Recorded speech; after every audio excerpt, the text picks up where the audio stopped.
So I'm here with Joe. We're going to just start. You good for Yeah. that? All right. Absolutely. I'm here with Joe Lord, and I said your name right? Yeah. Oh, yeah. I mean, Lord is, yep. I thought 4-letter word. Yeah. I've been saying so many different names. I'll be like, hey, can you just say your name for me? Yeah. And let me just take this off because I want to look like you. I want to Yeah. be cool. So I'm here with Joe Lord on the line. I appreciate you stepping up to the line and having a real and honest conversation with me.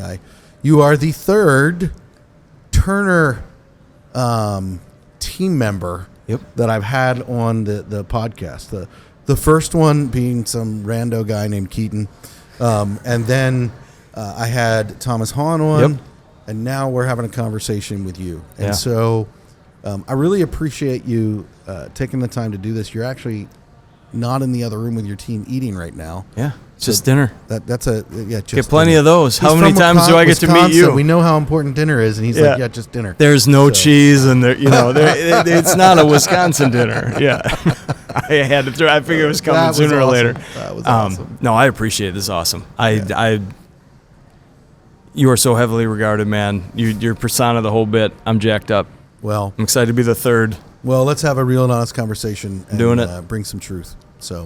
So tell me a little bit about your origins, Joe. Like how did you? So you work for Turner Staffing Group. Yep. And you're the VP of sales. Yep. Okay.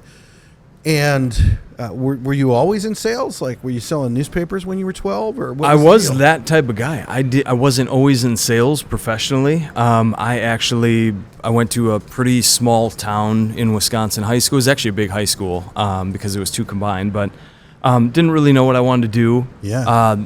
Went to college for my accounting degree in UW La Crosse because it was on the Mississippi River, so I could guide for ducks and geese.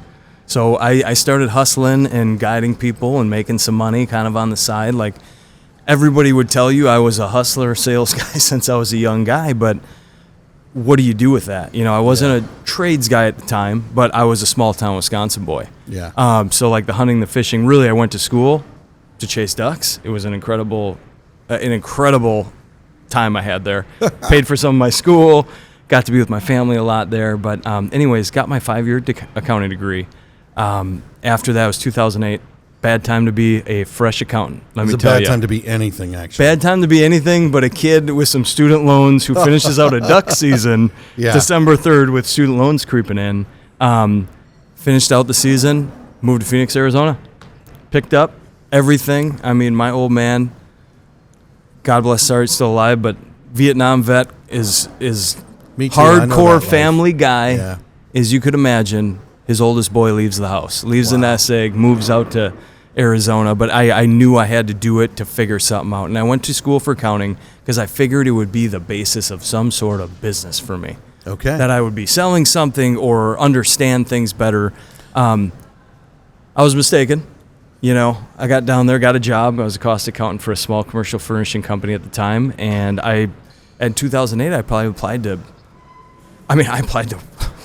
welder jobs, everything just to get a job down there.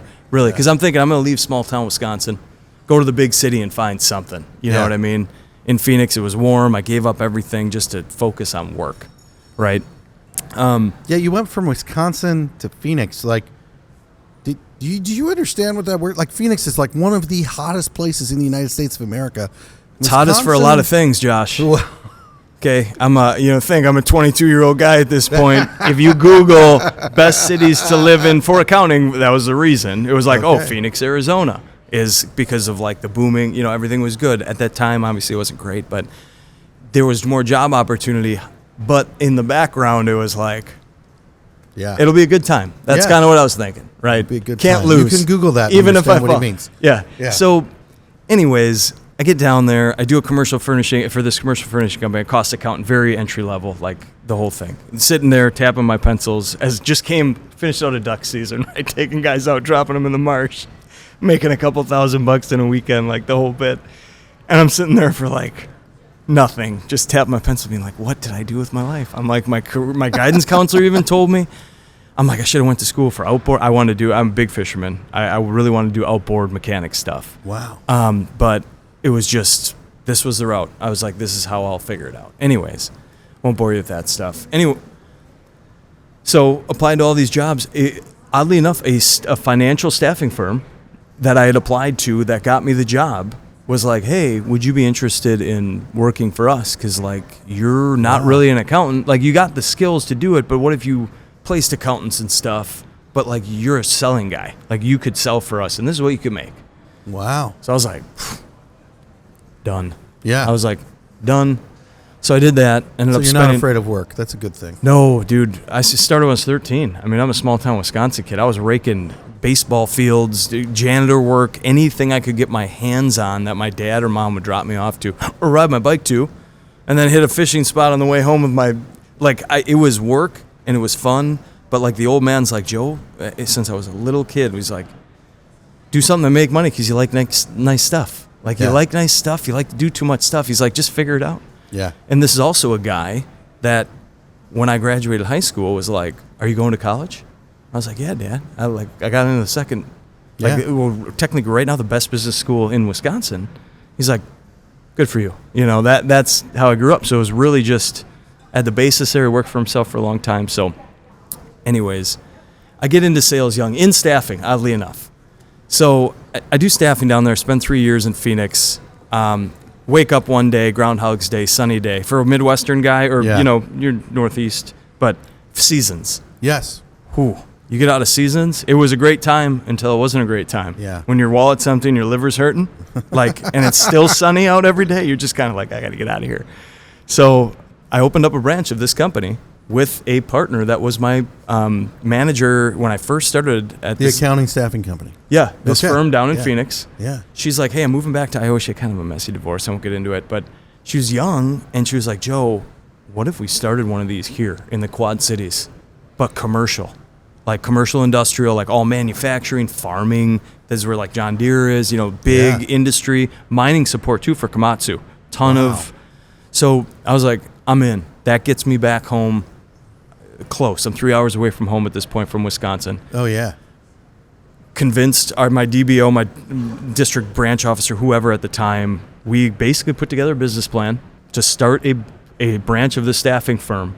I mean, we got X number of dollars to start it, set it up, and built it from the ground up. Us too, ripping out calls, putting the boots on, going to all the everywhere we could get business to help staff. And, like, we're doing a lot of community stuff. Built kind of a brand for myself then, but again, about 2 or 3 years, met some great people, some of the best people in my life down there. Like, Iowa's an awesome, and there's big whitetails, so it was like, perfect.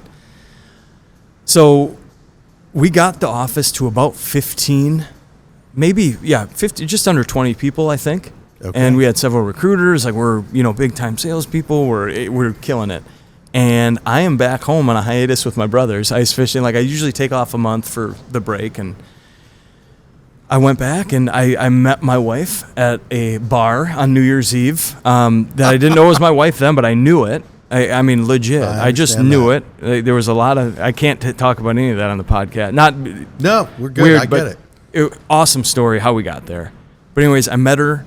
We started talking, and I just took another job for a different staffing firm, a true financial staffing, like a very high-level financial staffing firm. I was just like, I'll start in 2 weeks if you'll have me. They said yes. I got back to Milwaukee area. I live in Germantown now. And I did that for about 6 months, but I hated it. I wanted out of staffing. Like, general staffing, financials it's like selling commodities or dealing with day-to-day. There was no substance to my work. There was no gratification. It was like cheapest dollar, most phone calls. It was a grind your face off job, which I just kind of had enough. So before we make the shift, because I can tell that we're getting there. Yep. Oh, yeah. From where you're not just grinding your face off, but actually having purpose in what you're doing. Yes. What's a tool or a piece of gear that Joe can't live without? My wife. You're going to have to elaborate on that. I said a tool or a piece of gear.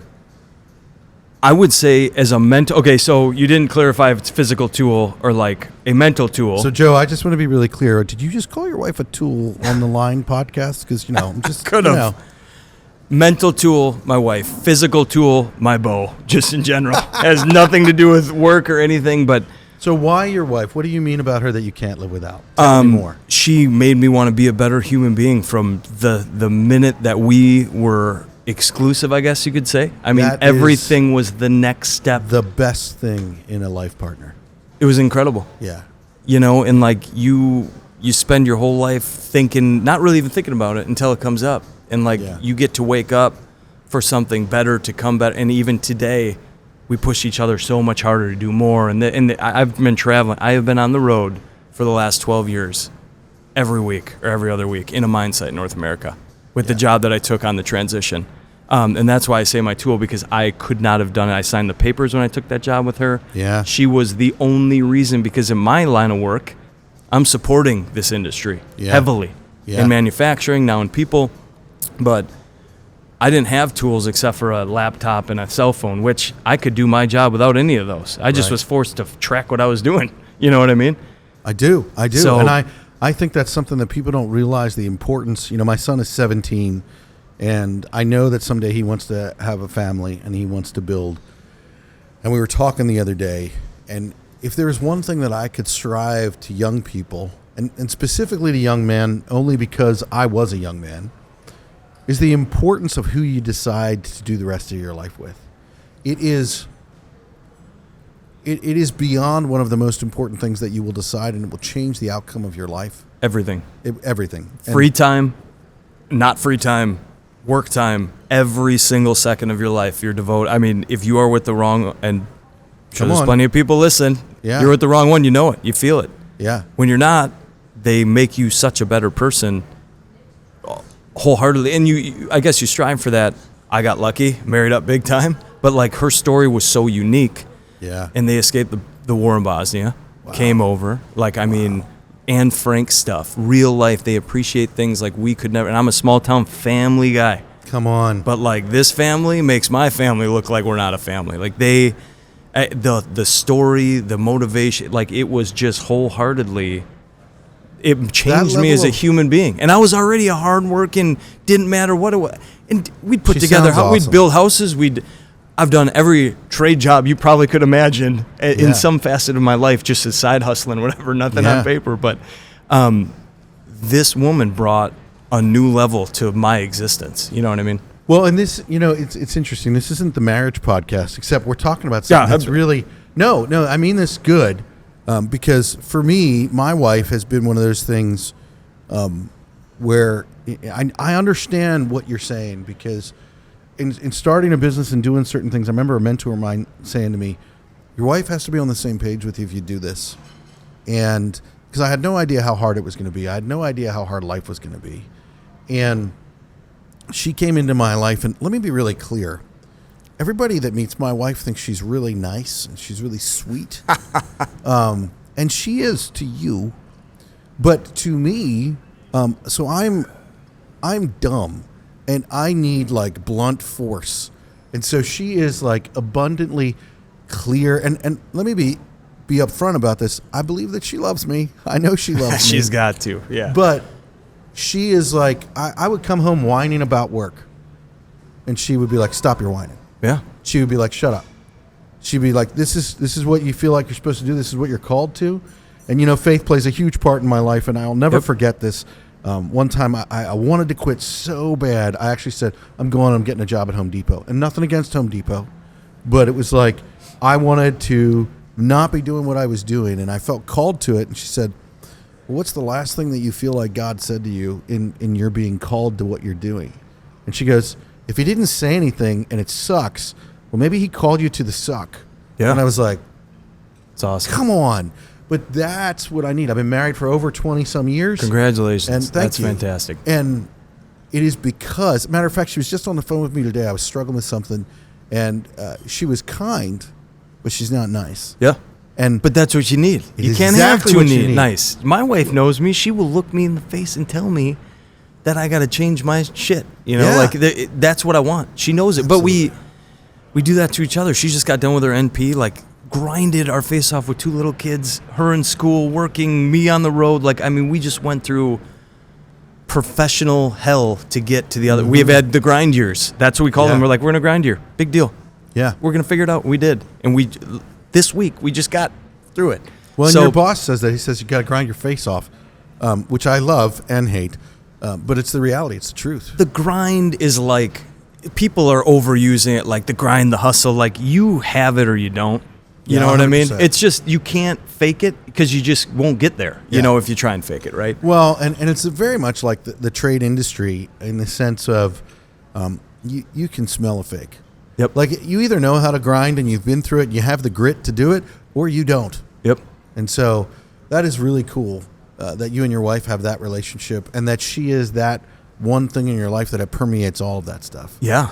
So because without that piece of the puzzle, I can't do any of the fun stuff. I have way too many hobbies I like, you know, to even talk about. But like, well, you talked about a lot of them already, so I mean, good. Well, there's a couple of them, but yeah, I mean, you can't live a full-hearted life. But again, I sacrifice a lot of. I know I have to be a family man and be a good husband for her, supportive when she needs it, and we got to prove it to each other, you know. Absolutely. But like that tool for me, because I'm not hands-on in the dirt every day doing this. I'm up here trying to navigate things and change lives how I can in this industry. You know, that is the tool that keeps me laser focused to do what I got to do and help who I got to help. And so talk about that for me. So like you went through, which is a very interesting story to me, of how you went through like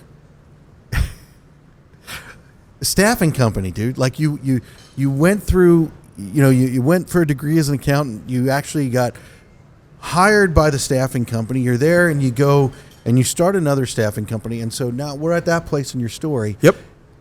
And so now jump to you're at Turner Staffing. How did that, tell me real quick, how did that happen? I got recruited from a different firm to work for a manufacturing company who supports like an OEM company for Komatsu and Caterpillar. Okay. Okay.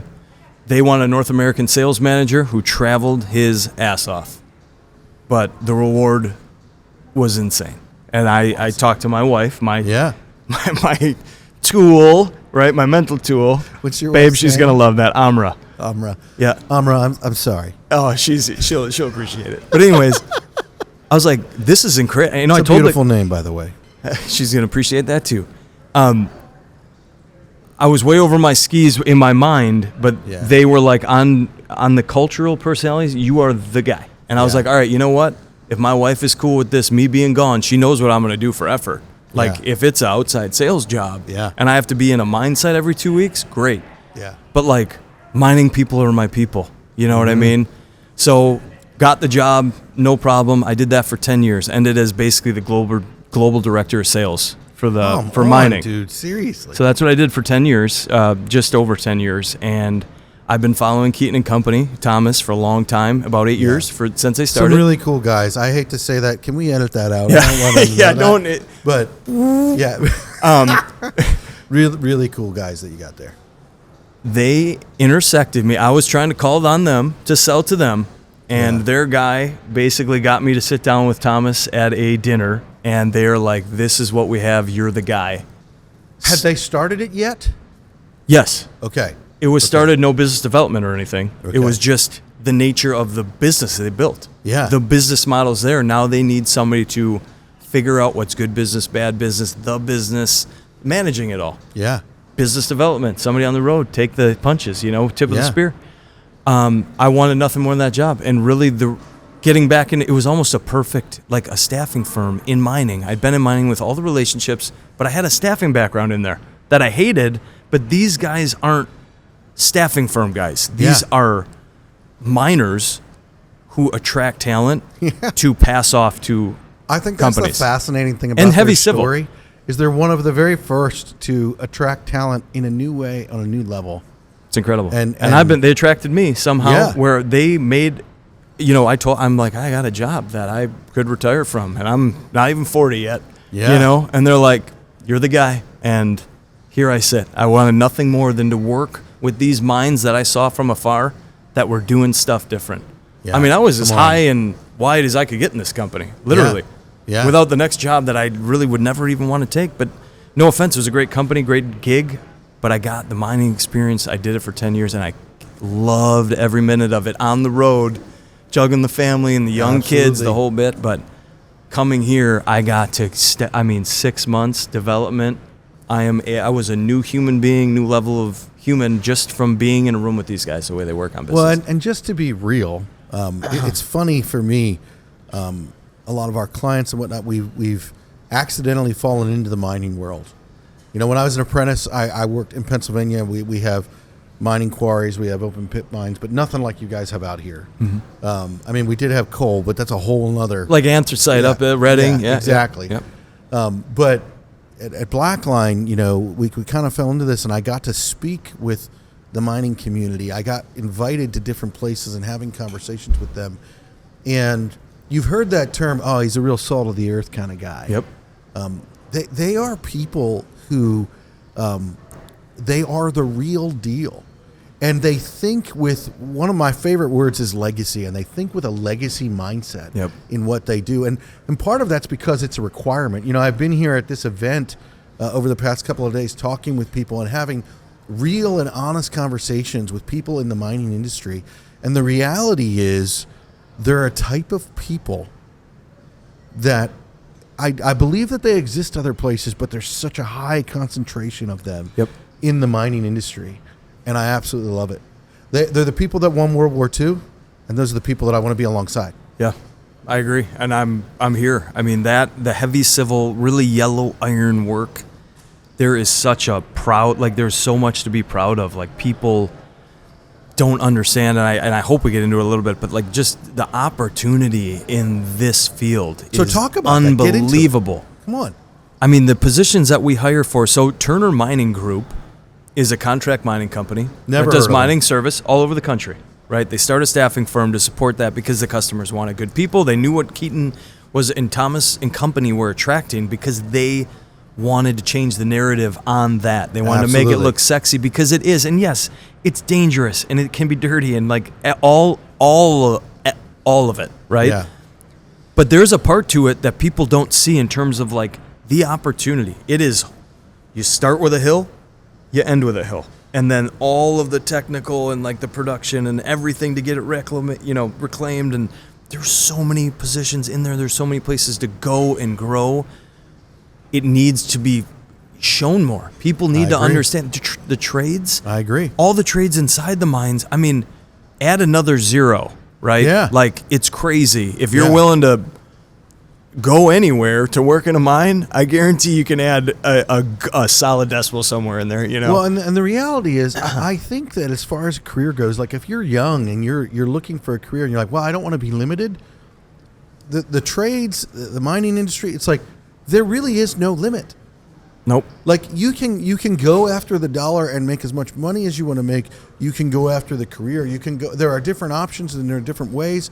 I mean, I talked with the CEO of U.S. Gold Corp today. Yeah, wild. He seems like a cool dude. He is really a cool dude. He seems awesome. Really cool. I plus watched his panel today. Plus, he has an accent that just doesn't matter what he says. Done. It's just pretty He's cool. Yeah. So, George, sorry, we're fangirling over here. So, but the reality is, he started a career in this industry, and there was no limit. He actually was done. Very similar to your story. He basically was like, oh, and I'm going to get back into it for this because I love it. Yeah. What does that say when you've already made what you needed to make and you're at a place in life where you don't need to do it, but you want to do it? Yep. It's just self-gratification. I mean, what's the next thing? You know what I mean?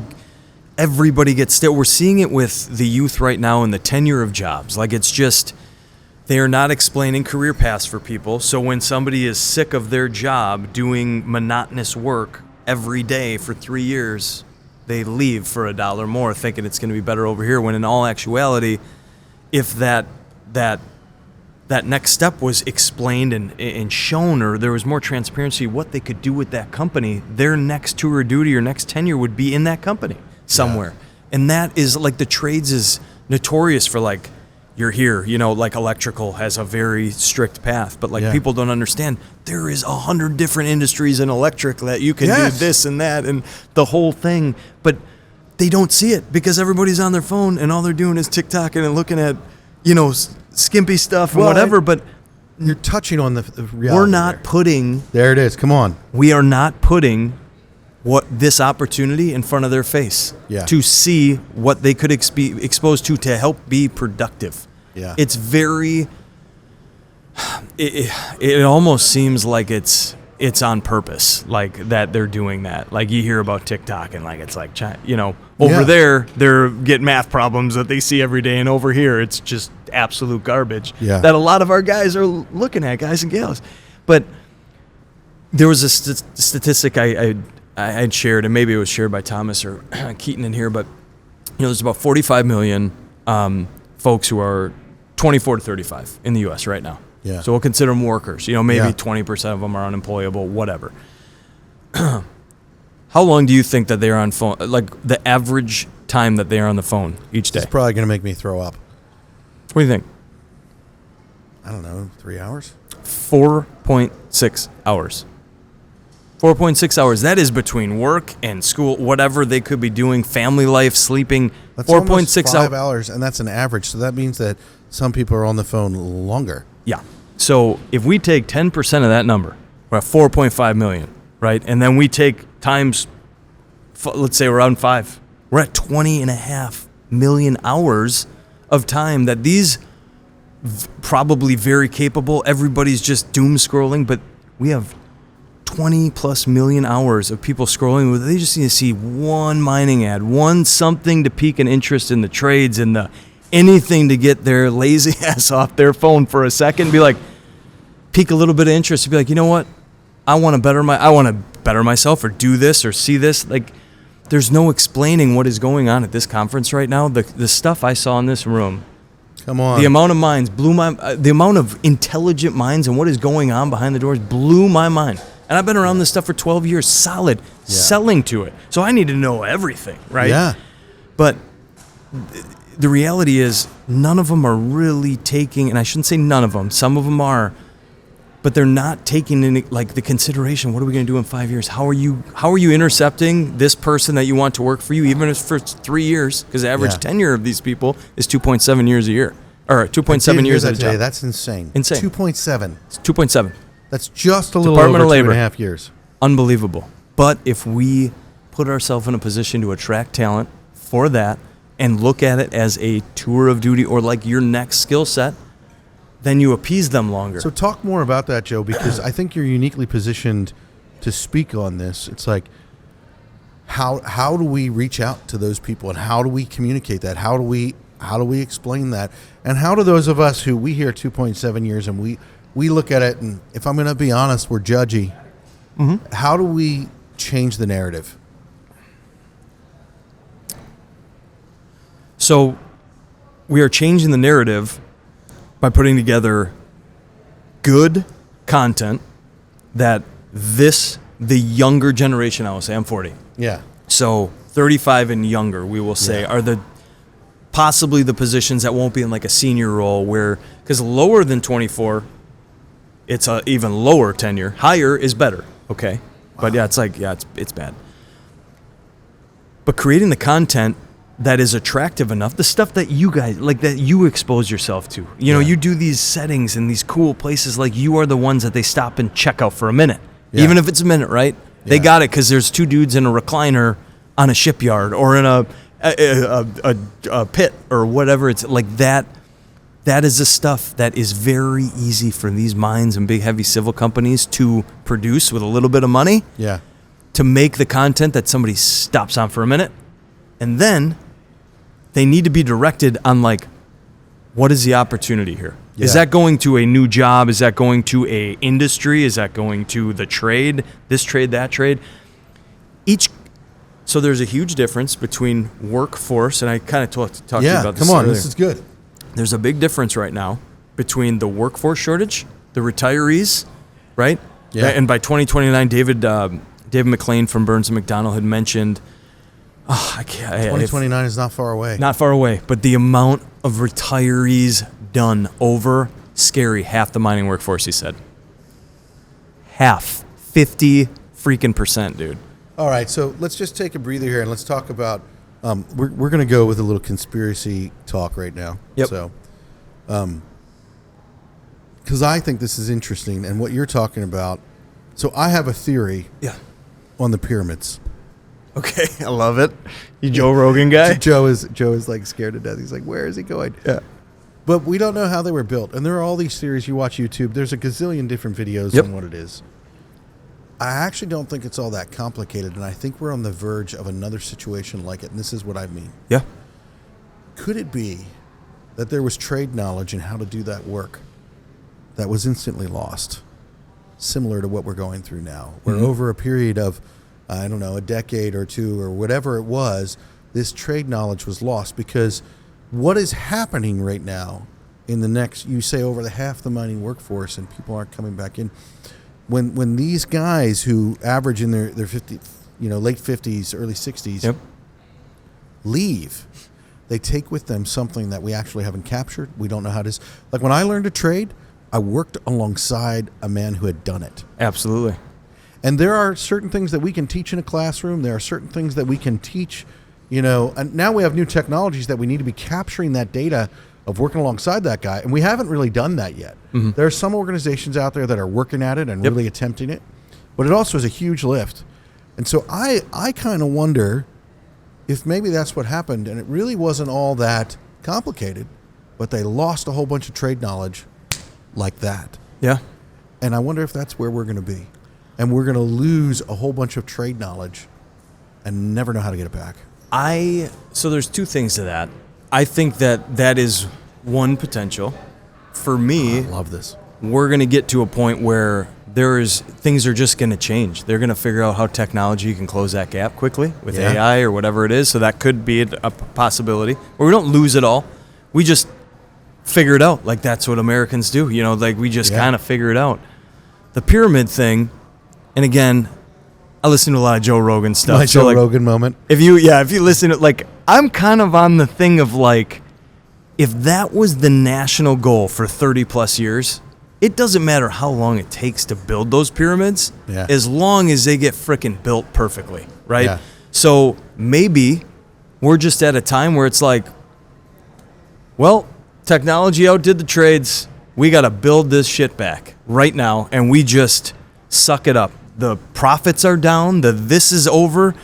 People get. The reality is that is exactly what is happening. Comes right back down to zero, and we are stronger because that is the other thing. But I really think the technology is going to come in, or they're going to rely, or they're just going to have to get smart quick. That's what we do, and rely on people like us that can maybe help them attract people. In that, I can find that unicorn who might have that experience because we have access to. How do you do that? How do you find that unicorn, Joe? I have an incredible team of recruiters, but what Keaton and Thomas and all of company did for Turner Mining Group, they changed the narrative, or they put so much time and effort and money into social media because they saw a pivotal point. Come on. You knew when when I had a couple different businesses in the outdoor industry, there was a point in social media where you could share for free, you could get likes for free, you could do share for shares. There was all this different way to get to 30,000 likes pretty quickly. Yeah. Nobody knew how important 30,000 likes is today because you got to pay $100,000 for 30,000 likes, and they're all bots. These were legit. These are people seeing it. So Keaton and company wanted to attract good talent to build a good mining company, and in that made it look sexy and did all this stuff. So our pipeline, we get a resume, Josh, every 14 minutes of the day right now. Do you hear that? Every 14 minutes. So we attract talent because of the work they put in. But you need to find your target audience. You need to figure out how to cut them off with your brand and why your core values are better and why your company's better and all this stuff. That's what I was saying to this. There's a workforce issue, and then there's a talent attraction issue with the company. And some companies think that it's just a workforce issue. Nobody wants to work out there or whatever. They're just not attracting the right talent because they're not spending the money to do it. Their leaders probably aren't very involved with the transparency of the company and boosting people and pushing their core values to say we're different, we're the best, our culture rocks. Yeah, everybody says that in a meeting, right? Yeah, everybody does, but not everybody's telling. But nobody spends enough time and is consistent to get it out there and show it so it actually makes results. And guess what? In the next 5 years, you don't have to worry about attracting talent because it's already coming in. I think one of the things that I absolutely love about what it is that you guys have done is you crack the code on something, and instead of hiding it, you decided you wanted to open up and share it. And that's what you're doing with Turner Staffing, where you're like, hey, let us help you do what it is that we've done.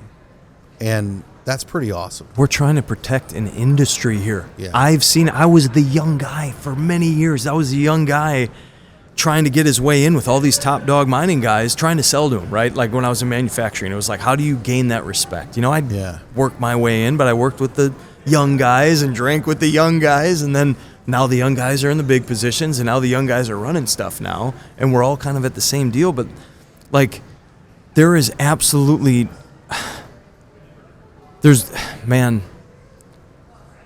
if you give the effort to like twist that and put the money into like getting in front of the people you need to get to, not even the money, it's just the consistency. Yeah. Right. And again, forget what I was talking about. It comes down to like, we are trying to save this environment. Come on. And the people in this room and every other mining conference and heavy civil conference around, if they're not doing that, they're absolutely missing out. And it is so simple, oftentimes free, right? Yeah. Just to be consistent. Your podcast, consistent. It's different.